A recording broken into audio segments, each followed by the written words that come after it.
स्वलीला अद्वैत, यानी सागर की स्वलीला अद्वैत, स्वयं की लीला। लेकिन परम धाम राज्य के दिल का नूर वो स्वरूप है जिसके अंदर सत अंग भी है और आनंद अंग भी है।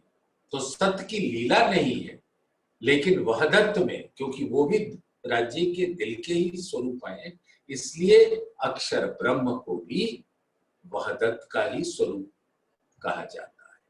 ये महामती जी ने लालदास जी का चोला धारण कर ये परम धाम की बड़ी वृत्ति में समझा है।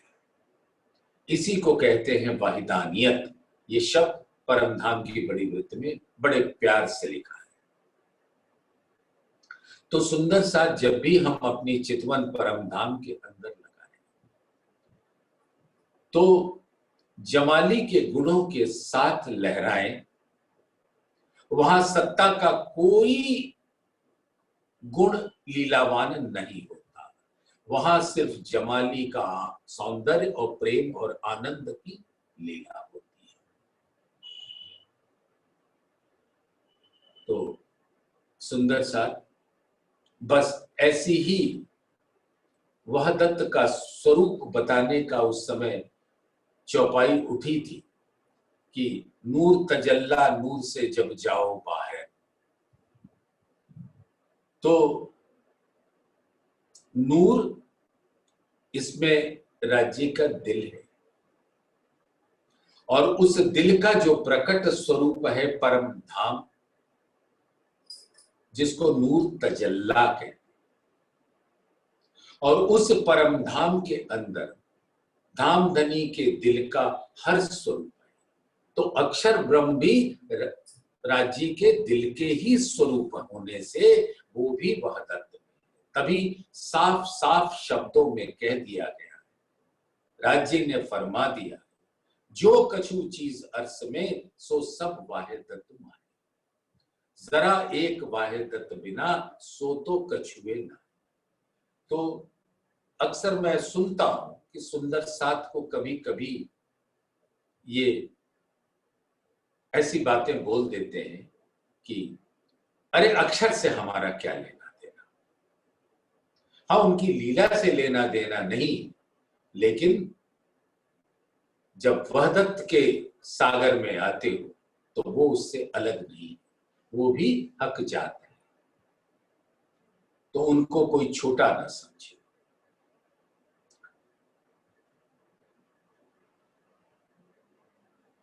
या पहाड़ या ये चौपाई हो चुकी है। वर्णन किया अर्श का सो सब हिसाब अरसें के, गिनती सो भी अर्श की ये बातें मोमिन समझेंगे। कल इसके ऊपर विस्तार में वर्णन हुआ था कि यहां की गिनती से परम धाम की गिनती को कैसे मिलाते। एक गिनती है पर आत्म के दिल में, और एक गिनती है आत्म के दिल में, और एक गिनती है जीव के दिल में। सुंदर साथ आप समझ रहे हो मैं जो प्रयास कर रहा हूं कि आप उस सबों को पकड़ लो।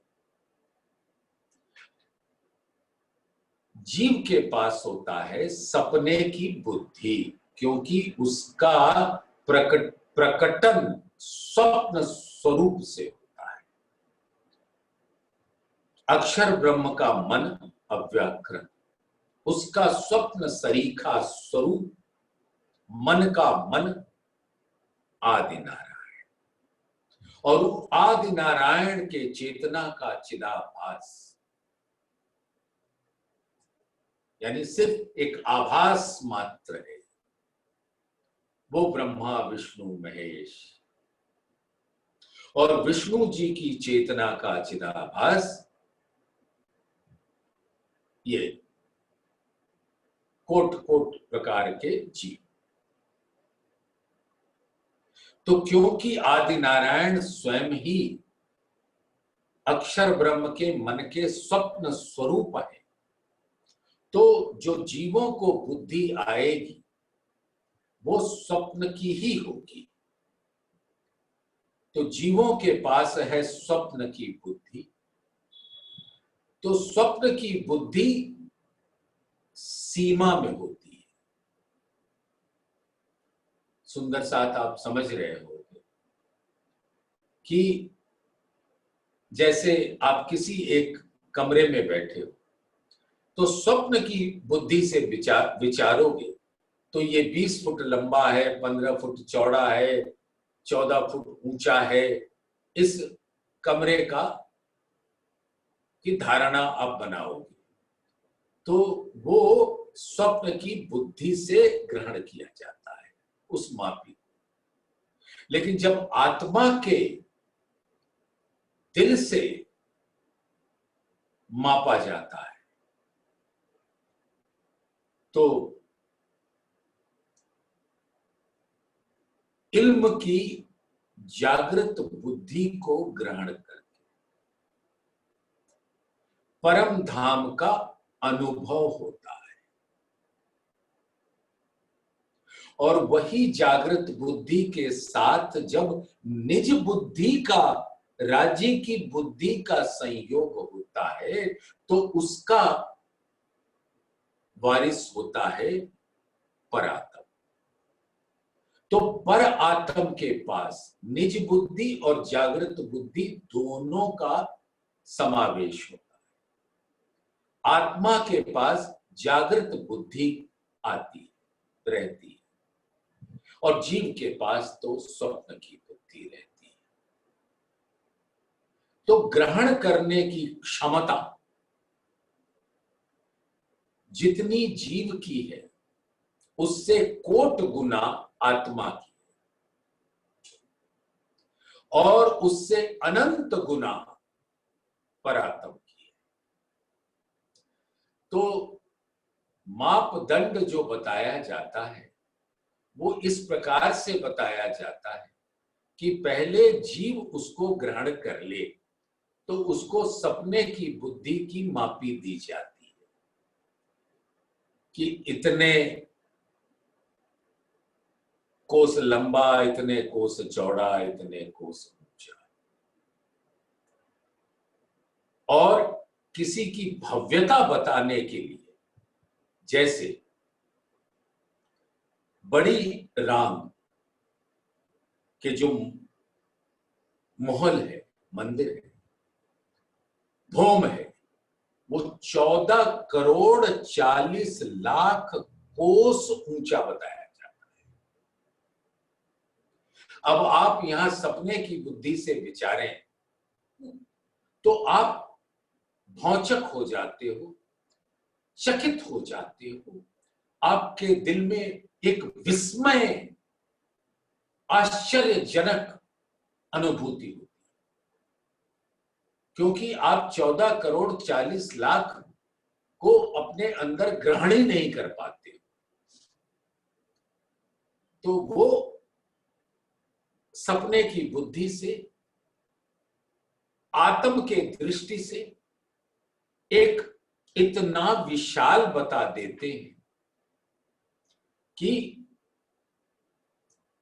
जीव उसका रसपान तो करे लेकिन उससे बाहर निकलने की क्षमता उसमें नहीं हो। लेकिन जब आत्मा जागृत बुद्धि से उन्हीं मापी को विचार करता है तो उसके अंदर परम धाम के असल स्वरूप का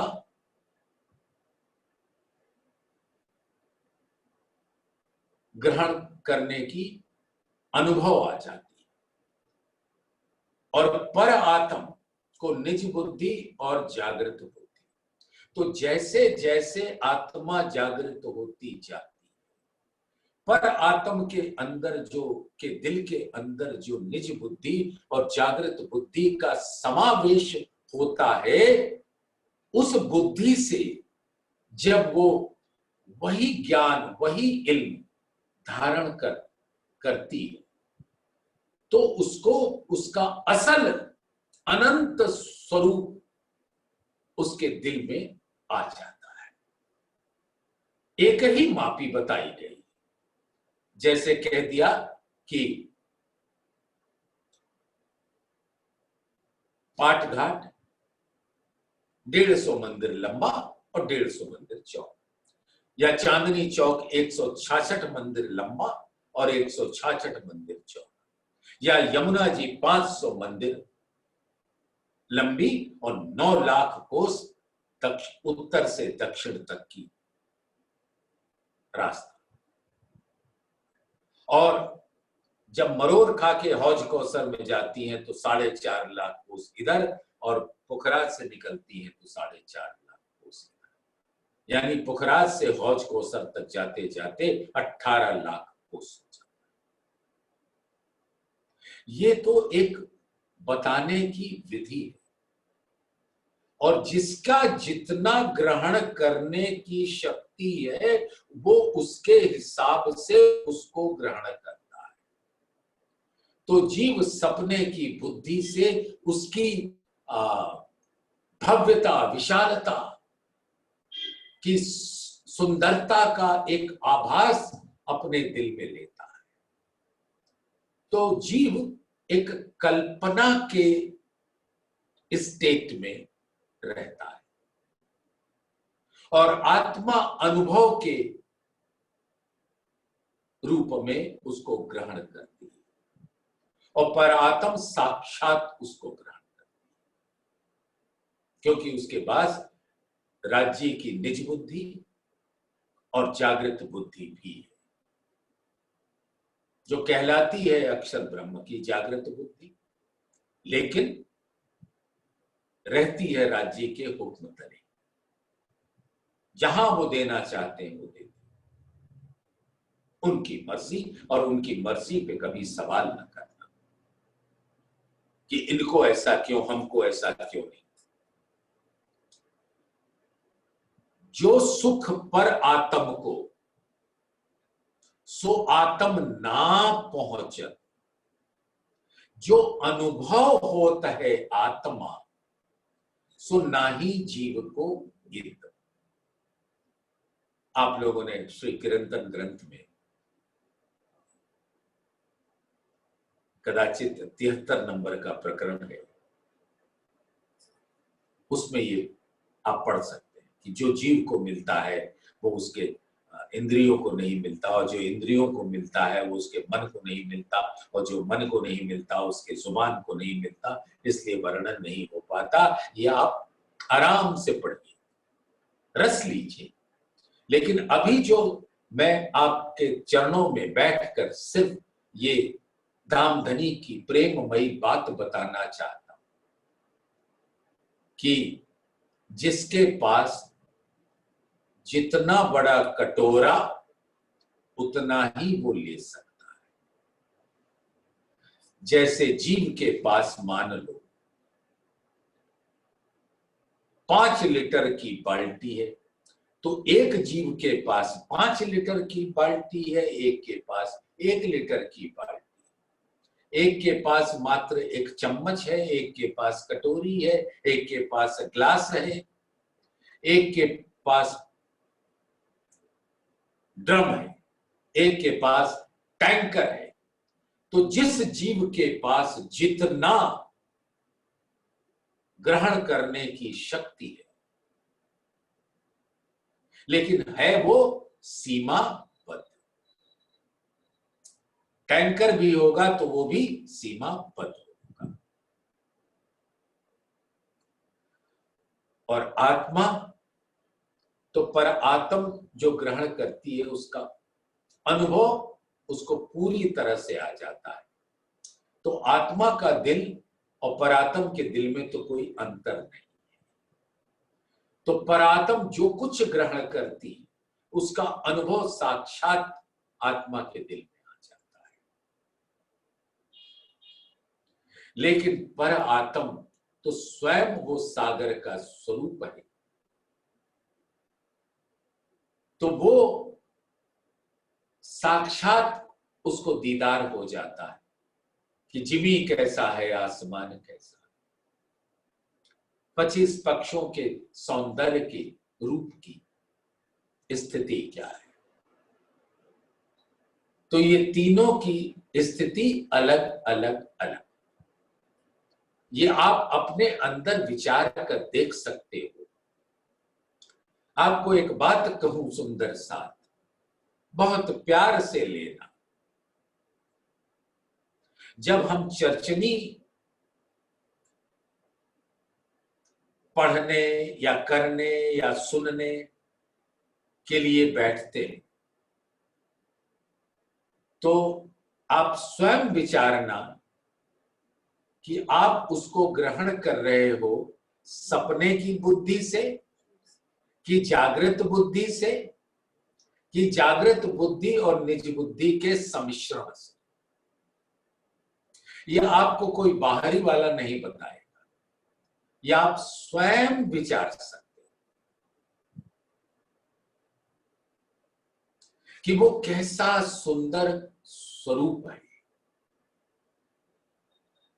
तो दिल जब आत्मा का उस अंतरिक्ष पे उड़ने वाले सुखपाल पे बैठकर परम धाम अपनी चितवन से पहुंचता है, तो परम धाम का अनुभव उसके दिल में प्रवेश करता है।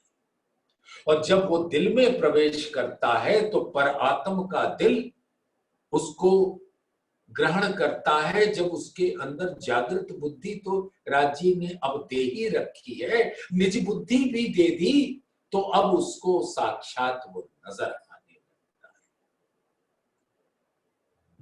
है। ऐसी सुंदर स्थिति है। तो आप चर्चनी क्या है और चितवनी क्या है, दोनों में भेद समझ लेना। जीव की चितवन मापी के अनुसार चलेगी, आत्मा की चितवन मापी से परे,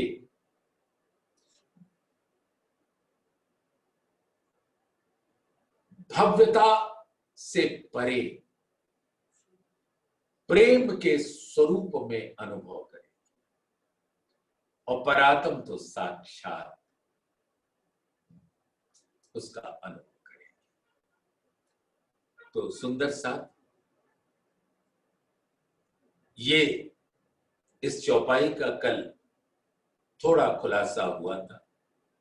आज दिल किया कि ये भी आपके समक्ष प्रस्तुत कर दिया जाए कि वर्णन किया अर्स का, राजी ने अपने हुक्म से, अपने दिल से परम धाम का वर्णन करा दिया। और जो जितना ले सकता है ले ले। तो जीव अपने शक्ति के अनुसार, अपनी क्षमता के अनुसार परम धाम को ग्रहण करेगा। आत्मा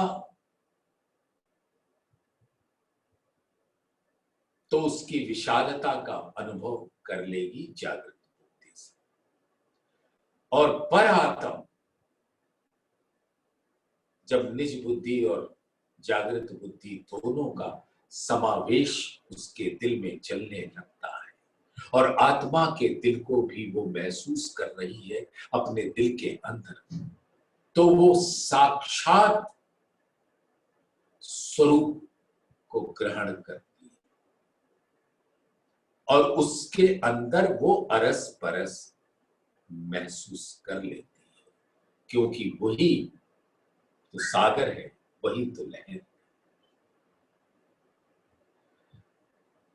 तो वर्णन किया अर्स का, सो सब हिसाब अरसे के, गिनती सो भी अर्स की ए बातें मोमिन समझेंगे।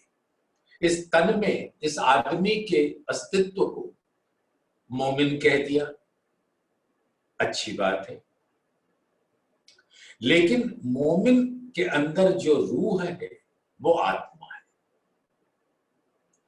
तो प्रत्यक्ष में, जाहिरी रूप में ऐसा लगता है कि ये आदमी मोमिन है, तो वो जीव भी अपने आप को मोमिन की संज्ञा अपने आप धारण कर लेता है। लेकिन मोमिन असल है वो आत्मा। तो ये बातें मोमिन समझे, तो जीव जैसा समझता है, आत्मा जैसी समझती है। आत्मा को तो साक्षात का अनुभव होता है, लेकिन परात्मा साक्षात में रहती है। या पहाड़ या तिनका, सो सब चीज विद आत्म। अब परम धाम, पहाड़ तिनका कहने का मतलब कि बड़े से बड़ा स्वरूप और छोटे से छोटा स्वरूप। आपको तो पता ही है कि जब राज्य सुखपाल में बैठ के या तख्तरवा पे बैठ के अपनी रूहों के साथ निकलते, तो बड़ो वन कहा जाता है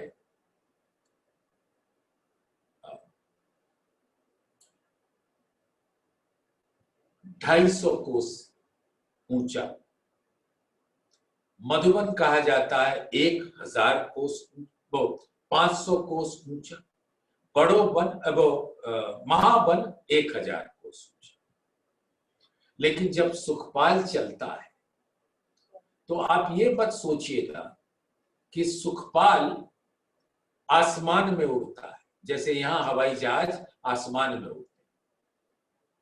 वो बिल्कुल नीचे चलता है, जैसे जमीन से आप कह सकते हो 1 इंच ऊपर, क्योंकि वो अपना दीदार सबको देते हैं।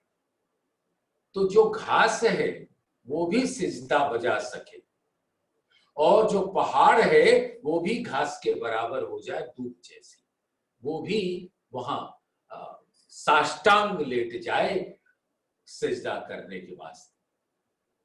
और बड़ी रांग इतनी अट्टालिका 14 करोड़ 40 लाख ऐसे झुक जाती है जैसे वो एक दूब के बराबर उसकी अस्थि है, क्योंकि सब कुछ धाम धनी का ही स्वरूप है और ये लीला में सिजदा करते हैं।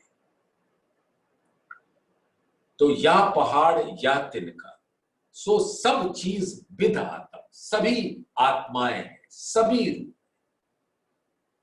जिमी जात भी रूह की, रूह जात आसमान, जल तेज वायु सब रूह, रूह जात अर्श सुभान। पशु पंखी या दरखत, रूह जिनस है सब, हक अर्श वाहे दत्त में, दूजा मिले न कछुए कब। सब देत देखाई जाहिर, जो देखिए माहे जसा।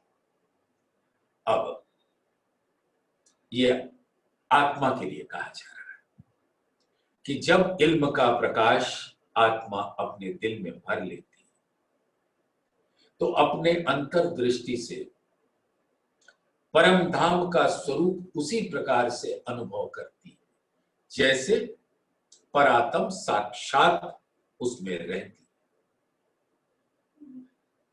और भी खूबी रूह नैन की, चीज दसों दिशा की सब देखत, पाताल या आसमान की, रूह नजरों सब आहमद। सुंदर सा इस चौपाई के अंदर प्रवेश कर जाएगी।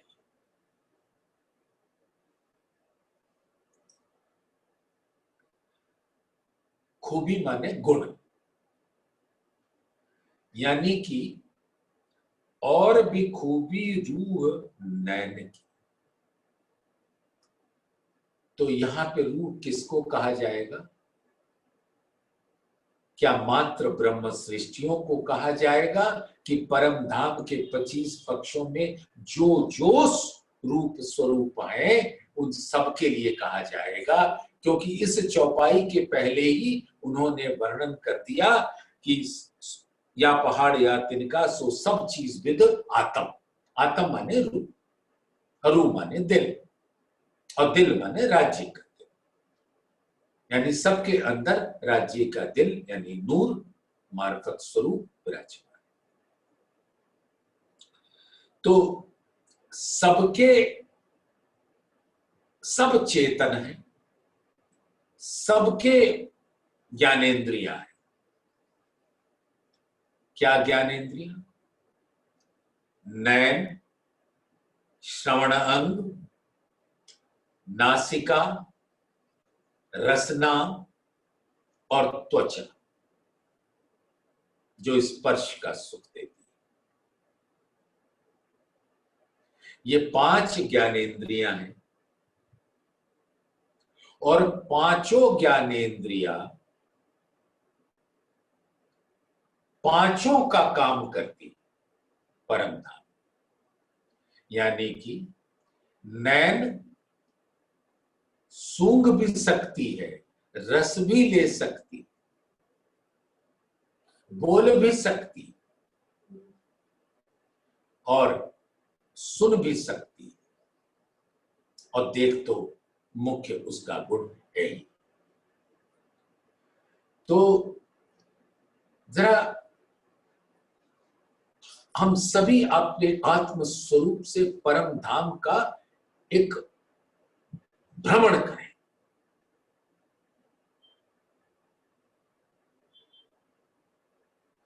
तो हम पाएंगे कि जितने वृक्ष हैं वो सब हमें देख रहे हैं, हम ही उनको नहीं देख रहे हैं। क्योंकि ऐसा अक्सर हमें महसूस होता है, क्योंकि हमारी यहां सपने की बुद्धि काम करती है ना जीवों की, तो हम देखने की प्रक्रिया समझते हैं कि हमारे इन नैनों से हो रही है। तो परम धाम में जब हम विचरण करते हैं तो हम ऐसे बोलते हैं कि मैंने जमुना जी को देखा, मैंने पाट घाट को देखा, मैंने पाल को देखा, पाल पे बड़े बन के घाटों के वृक्षों को देखा, मैंने डालियों को देखा, हिंडोलों को देखा, पाट घाट की चांदनी को देखा, थंभों को देखा। अरे मैंने क्या देखा, उन्होंने हमको देखा। ये बात समझो कि जमुना जी ने आपको देखा, पाट घाट के हर थंब ने आपको देखा, और हर जमुना जी ने आपसे बातें की,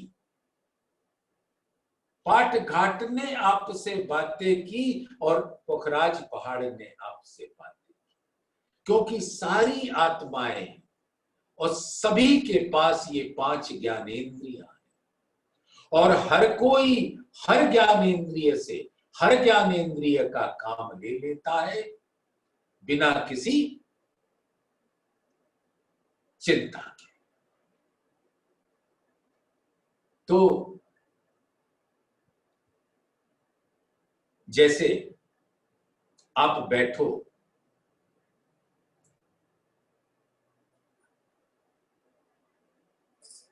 पहले ये चौपाई पूरी पढ़ते हैं। और भी खूबी रूह नैन की, चीज 10 दिशा की सब देख।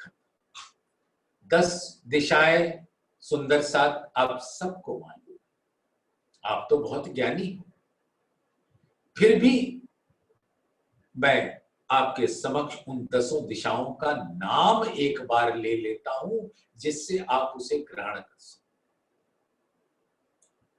पूर्व, पश्चिम, उत्तर, दक्षिण, अग्निकोण, नैऋत्य कोण, वायव्य कोण और ईशान, और ऊपर और नीचे, ये 10 दिशाएं कही जाती। तो जो रूह के नैन की खूबी है,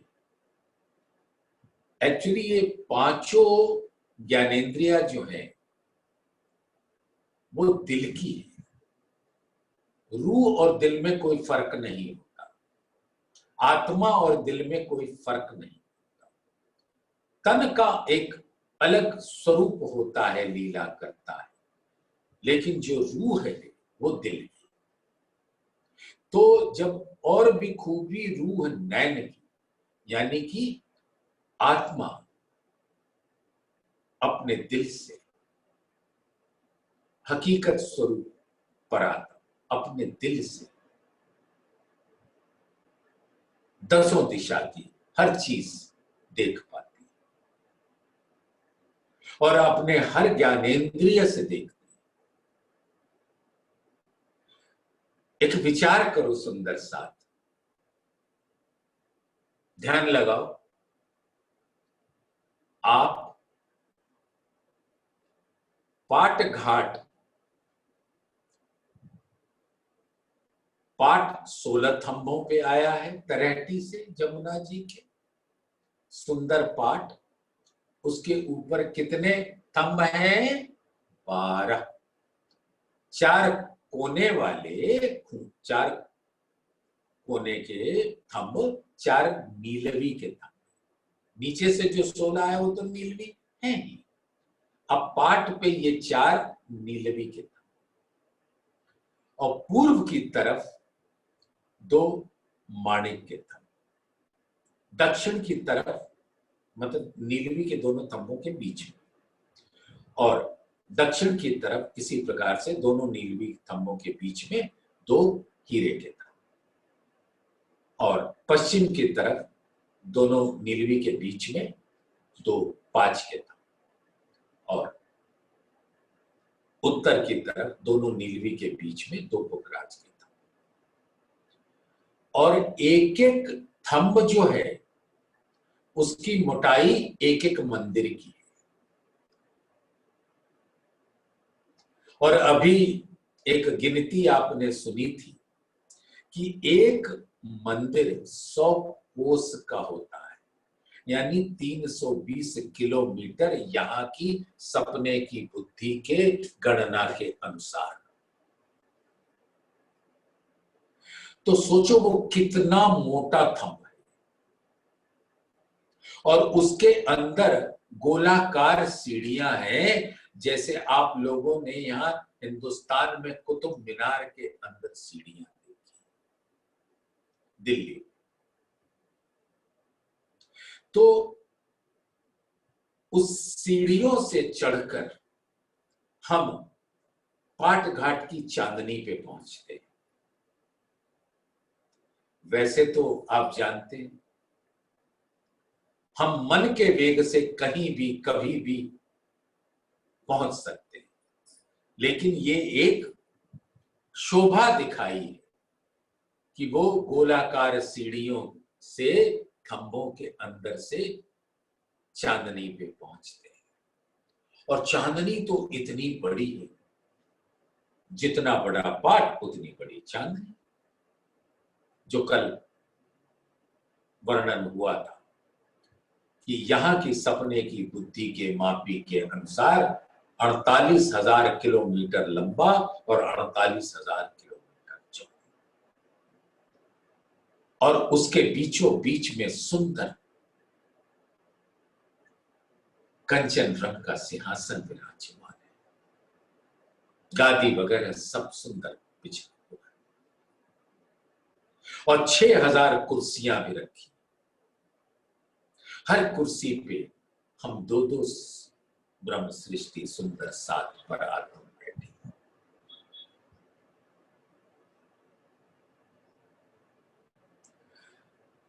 तो किसी और जुगल स्वरूप का मुखारबिंद नैन पूरब की तरफ। तो सखियां जिस तरीके से भी बैठी,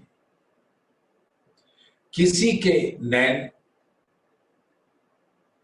उत्तर की तरफ होंगे तो किसी के दक्षिण की तरफ, किसी के पश्चिम की तरफ तो किसी के पूरब की तरफ। 8 दिशाओं में उनके नयन होंगे। लेकिन सुंदर साथ आपसे एक प्रश्न है, वो किसी भी दिशा में उनके नयन, क्या वो वहीं बैठे बैठे मूल मिलावे का दर्शन कर सकते हैं? ये खूबी रूप में वहीं चांदनी चौक में धनी के साथ बैठे और अपना स्वरूप मूल मिलावे में भी देख रहे हैं और अपने रंग पर वाली मंदिर में भी देख रहे हैं और नृत्य की हवेली में भी देख रहे हैं तो आरोगने की हवेली में भी देख रहे हैं।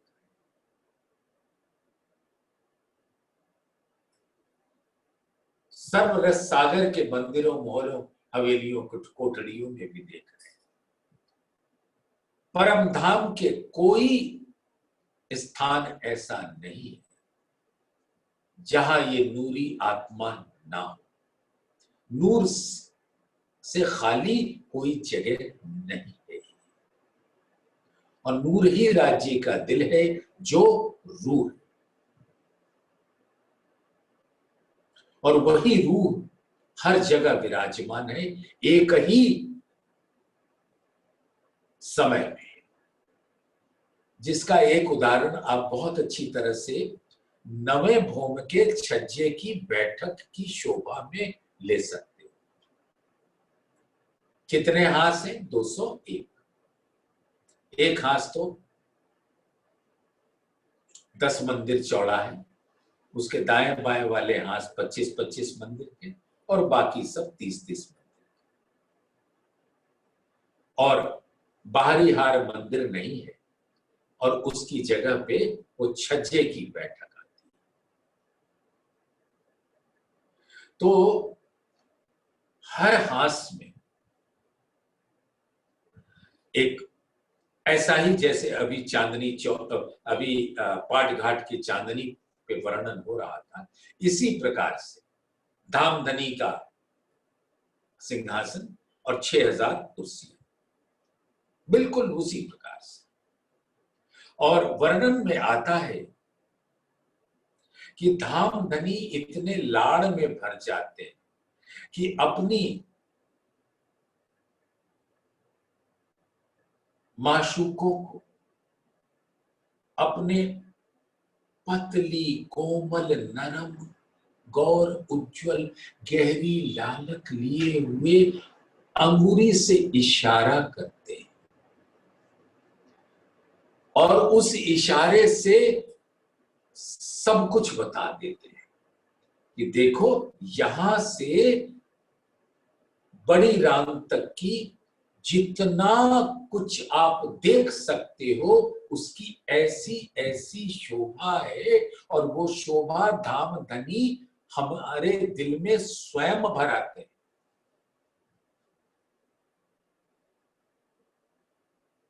सुंदर साथ एक बात कहता हूं, मुझे नहीं मालूम कि आज सुनने वाले कितने गणित के विद्यार्थी रह चुके हैं, लेकिन एक बात बता रहा हूं, ध्यान करना, समझ आ जाए।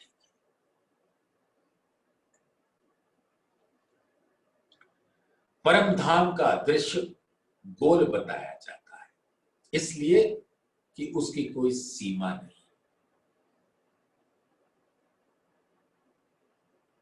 और एक गोल में यहां के गणित के हिसाब से 360 डिग्री होते हैं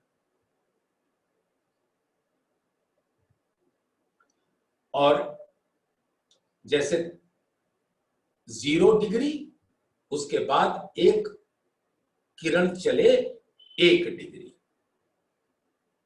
और फिर जैसे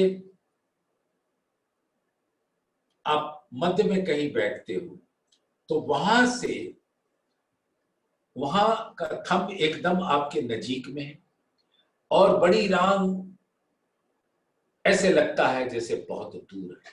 जब दिल के नैनों से देखो तो बड़ी रांग आपके दिल में ही है। तो राजी हर पक्ष की शोभा का बयान करते हैं और इस प्रकार से बयान करते हैं कि दसों दिशा नहीं, दसों दिशा के अंदर जो और भी दिशाएं हैं, यानी एक एक डिग्री, और एक एक डिग्री जैसे दूर होता जाएगा उसका जो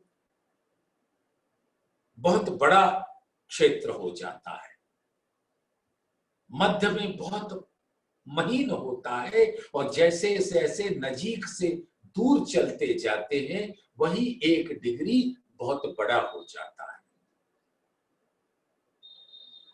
और उस एक डिग्री के अंदर इतने आकार हैं, इतना सौंदर्य का सामान है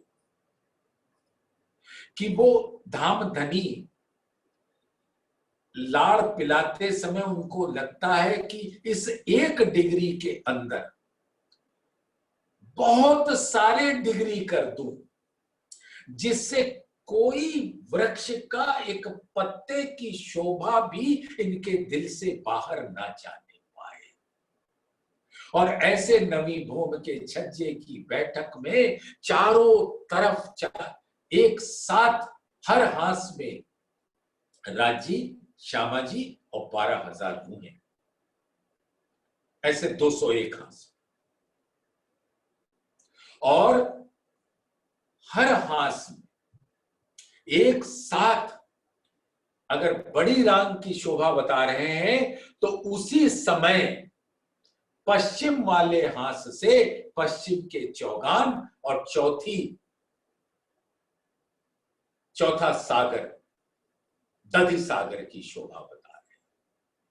तो वो परम धाम का जो अनंत शोभा है, वहदत होने के कारण सभी आत्माओं के दिल में उसी क्षण भर जाता है। ऐसा नहीं कि अभी तो सिर्फ हमें सर्वरस सागर बताया है, धनी नूर सागर कब बताओगे, धनी नीर सागर कब बताओगे, क्षीर सागर कब बताओगे, दधि सागर कब बताओगे। वो सबको, हर रूह को, हर जर्रा जर्रा परम धाम का जो वर्णन करते हैं अपनी इश्क के साथ, तो वो इल्म का वर्णन नहीं है, वो इश्क का वर्णन है। और वो पर आत्म क्योंकि इश्क का ही स्वरूप है, वो उसको फौरन ग्रहण कर लेती, क्योंकि वो इश्क के ही अंदर निज बुद्धि भी है। तो सुंदर साथ आप देखो कि परम राजी के दिल का लाड़ अपनी रूहों के प्रति कितना अधिक।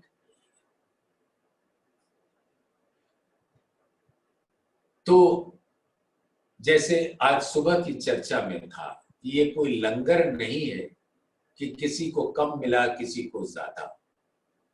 परम धाम में कम ज्यादा का कोई हिसाब नहीं, और ये भी नहीं कि आज बड़ी रांग बताई तो कल छोटी रांग बताएंगे, या पश्चिम की चौगान परसों बताएंगे। सब कुछ सब समय हर वक्त वो उसका रस नए नए अंदाज में पिलाते ही रहते। तो और भी खूबी रूह नैन की चीज दसों दिशा की सब देकर, यानी कि जैसे छज्जे, नवभूम के छज्जे की बैठक में दसों दिशा कह दिया, लेकिन जैसे दसों दिशा के अंदर अनंत दिशाओं का समावेश होता है, तो पाताल या आसमान की रूह नजरों सब।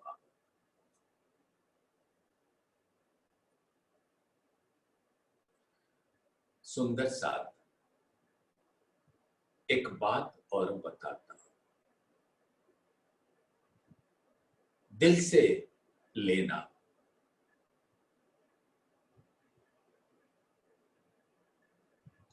रंग मोहल के 10वीं भौम आकाशी चांदनी के मध्य चबूतरा पर जब धनी विराजते हैं, एकदम वैसे ही जैसे मूल मिला में, बीच में सिंहासन, हम सब सखियों की कुर्सियां चारों तरफ घेर के बैठे हैं हम धाम धनी के नैनों को निहारने,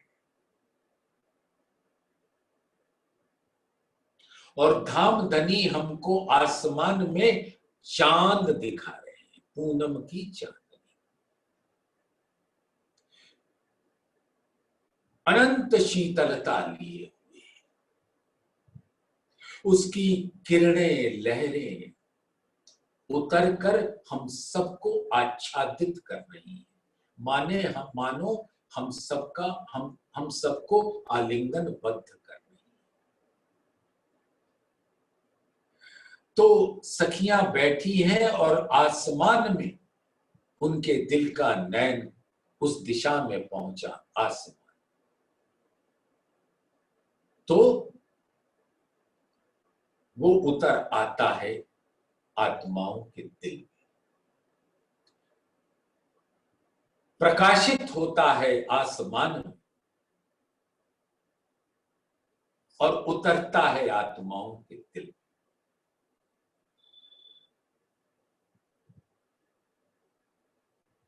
दसवीं भौम आकाशी चांदनी का वो चौकोर और गोल पार्क को देख लो, वहां की नहरों को देख लो, चाहे बच्चों को देख लो, सभी धाम धनी के लाड़ से इतने उत्साहित रहते हैं कि हम बैठे तो मध्य चबूतरा पर है, लेकिन हर बच्चे की जो फुहारें हैं, उसकी फुई है, वो हमको अपना शीतल स्पर्श का सुख देती। और वहीं बैठे बैठे महानद से, जिसके अंदर 8 सागरों का जल है, वो जिमी के नीचे गुप्ता गुप्त रूप से परम धाम के हर पक्ष में धाम धनी के दिल का रस रूपी जल पहुंचाती है, वही पोखराज से प्रकट होती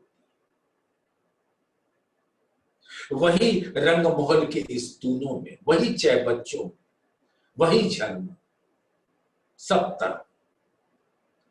तो आत्मा अपने दिल के नैनों से वो गुप्ता गुप्त जल जो जिमी के नीचे है, वो सब साक्षात देख रही होती है।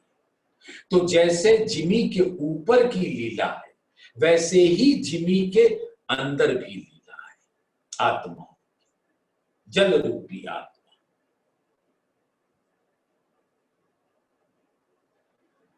तो सुंदर साथ ऐसा ही रस है परम धाम का।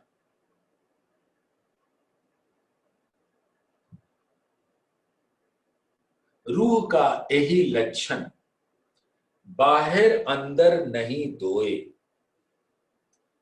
तन दिल दो एकै, रूह कहियत है सोए। रूह का क्या लक्षण है कि जरा पहले यहां के दृष्टि से अवलोकन कर ले। अगर अहम में व जाग्या धाम, मुझ में वो परम धाम का अंकुर प्रस्फुटित होने लगा और मैं ये मानकर चलती हूं कि धाम धनी के इल्म से मैं अब अपने अंदर के अंकुर को पहचानती, जानती, फिर मानती। ज्ञान से मान लेना पूरा नहीं होता, जब जान लेते हैं, पहचान लेते हैं, तब मानना मायने रखता है। तो यहां पर अगर ब्रह्म सृष्टि का अंकुर है तो अंदर बाहर नहीं, तो यानी कि करनी, कथनी और रहनी में अंतर नहीं है। तन दिल दो एक है। तन से जो लीला हो रही वैसा ही दिल है, और दिल क्योंकि परम धाम की आत्मा उसमें विराजमान है, वो आत्मा के दिल की बात हो रही, तो उसके तन, उसके अंग भी वैसा ही आचरण करते हैं।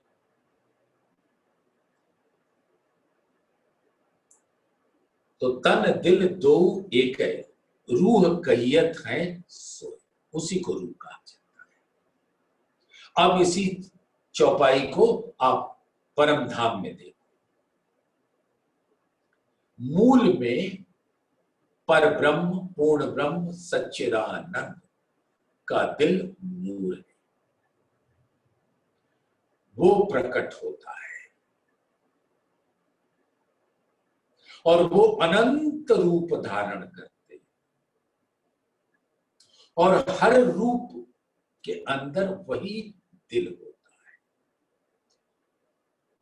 तो तन और दिल में कोई अंतर रह ही नहीं जाता, इसलिए वो रूह कहलाती है। तन भी रूह, दिल भी रूह। इसीलिए परम धाम में एक वर्णन आता है कि एक दिली तो है जिसको वहदत कहते हैं, एक तनी भी है, क्योंकि सब राज्य के तन है। रूहो तुम मेरे तन।